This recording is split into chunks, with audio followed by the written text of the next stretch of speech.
Hi everyone, it's Aaron here from Push Square, excited to bring you our official verdict on Bethesda Softworks' Ghostwire Tokyo. That's right, the long-anticipated PlayStation 5 console exclusive releases this Friday, and we have some thoughts. This review was originally written for the Push Square website by the lovely Liam Croft before being adapted into this here video version by me. Anyway, enough of the delays, let's get right down to it. What the? Wake up, kid. I need this body. Now! Whose voice is that? From the Elder Scrolls and Fallout to Dishonored and Wolfenstein, the Bethesda catalogue has been a staple of many a PlayStation console's third-party lineup. Its games are unique and varied, and while not all of them land, you're always in for something a bit different. Microsoft's acquisition of the company means that's all set to end, and Ghostwire Tokyo represents one final taste of the publisher's distinctive blend. We're sad to report then that the firm departs with a whimper rather than a bang. The latest game out of the Evil Within developer Tango Gameworks isn't actually a bad one, but it's not particularly good either.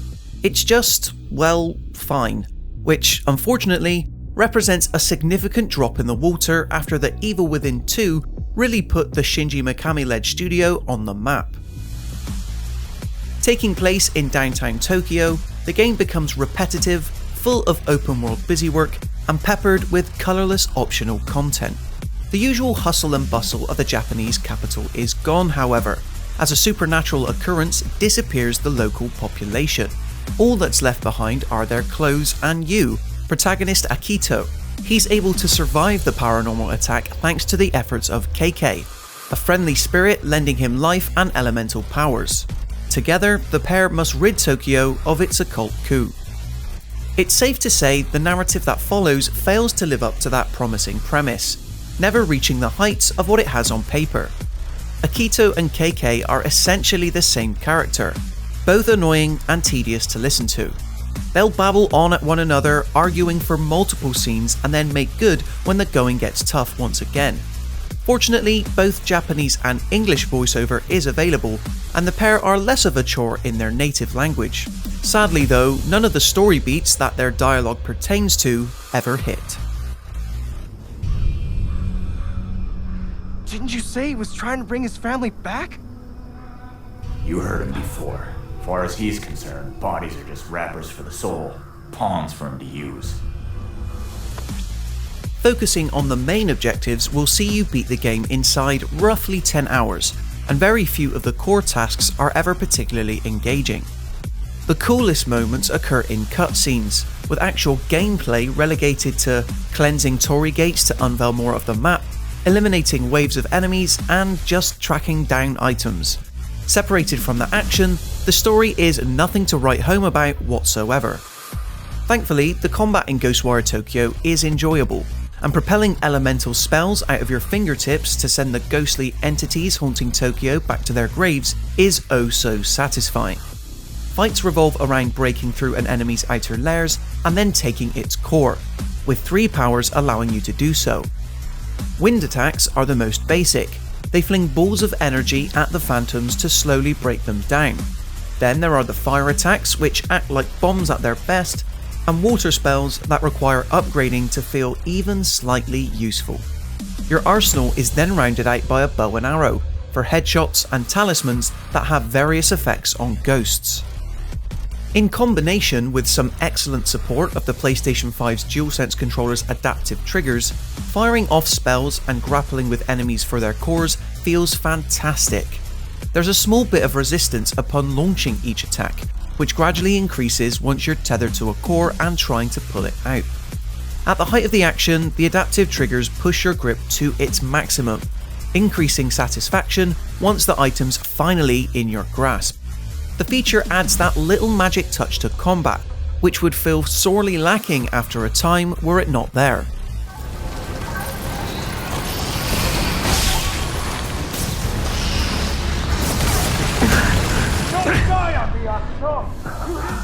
You see, while engagements remain relatively fun throughout, the mechanics that make them tick are never built upon. The fights at the end of the game are exactly the same as the ones at the start. All you need to do is essentially spam the elemental powers until you can rip out an enemy's core and move on. This concept never ever changes, and as such, combat eventually succumbs to maximum repetition. You're either mindlessly firing off incantations or targeting an obvious weak spot. Mind-numbingly dull stuff, despite the brief stretches of fun.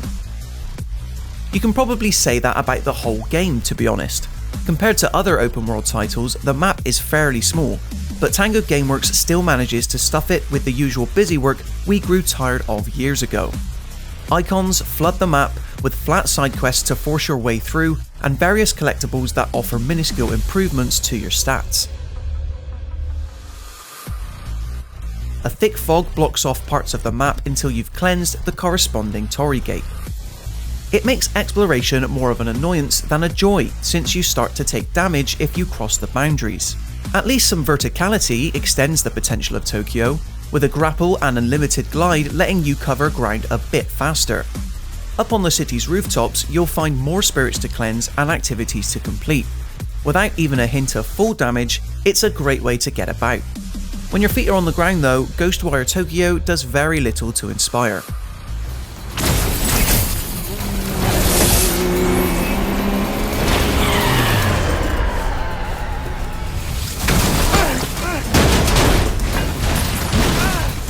General quality aside, the game isn't entirely unlike past Tango Gameworks efforts. While it's not straight up horror, it's still pretty spooky. Effective sequences turn reality and close spaces on their head, while haunting imagery is plastered along the walls. This happens randomly out in the open world just as much as during scripted story scenarios, so it's a well implemented feature. Nothing here will give you a genuine jump scare or really get under your skin, but what it does do is unnerving enough to unseat any sense of comfort. Again though, there always seems to be something to bring you back down to earth in Ghostwire Tokyo. If the city itself is unsettling and spooky, the enemies themselves are anything but. All of them follow very similar attack patterns, either rushing you to try and land a hit, or using a few of their own spells. The design of them leaves a lot to be desired, with just a few variations scattered all across Tokyo. You'll encounter the same enemy types over and over again, which only reinforces the repetitious nature coursing through the game. The most baffling choice, however, is to not give you a dodge button. Based on the movesets of certain spiritual foes, the game is practically screaming out for one. We'd have taken less damage had it been implemented, even if we hardly died across our playthrough, and as such, had more time to appreciate our surroundings. Since the place is completely deserted now bar yourself, stray cats and dogs, and the supernatural army, all you really have to admire are the buildings and alleyways, but they still look good with a current gen shine. All in all, you could do a good bit of virtual tourism here, visiting famous Tokyo landmarks and having the time to appreciate them without anyone around. They look at their best in the 30 frames per second capped quality mode, which runs smoothly without any real drawbacks. Ray tracing is also used to great effect, reflecting light and shadows wonderfully off the high-rise buildings of the capital. But if you need the extra frames, performance mode doubles the frame rate and delivers a minor hit to the visuals. While it may indeed be a noticeable one, a smooth 60 FPS makes up for it with crystal clear combat and exploration. Interestingly, the game comes packaged with a further 4 modes for a total of 6.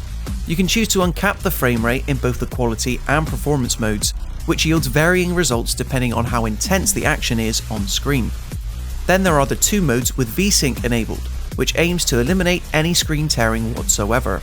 It's an impressive range of modes, allowing you to fully customize the game to suit the sort of experience you're looking for. No matter which one you pick though, at least in terms of the default quality and performance modes, you're in for a smooth ride that looks pretty darn good to boot.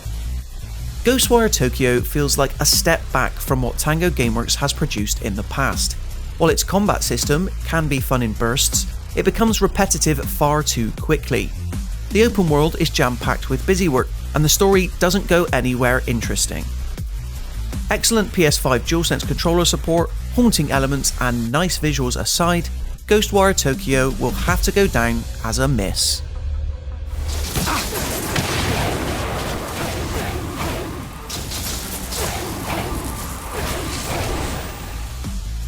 So there you have it guys, in terms of our official thoughts on Ghostwire Tokyo. Are you still intrigued after listening to our review? Be sure to let me know in the comments section below. And then when you've done that, if you enjoyed this video or found it useful, be sure to leave it a like and maybe even consider subscribing to the Push Square YouTube channel to stay up to date with everything else PlayStation related. Until next time, as ever, thank you so much for watching, and I'll see you in the next one.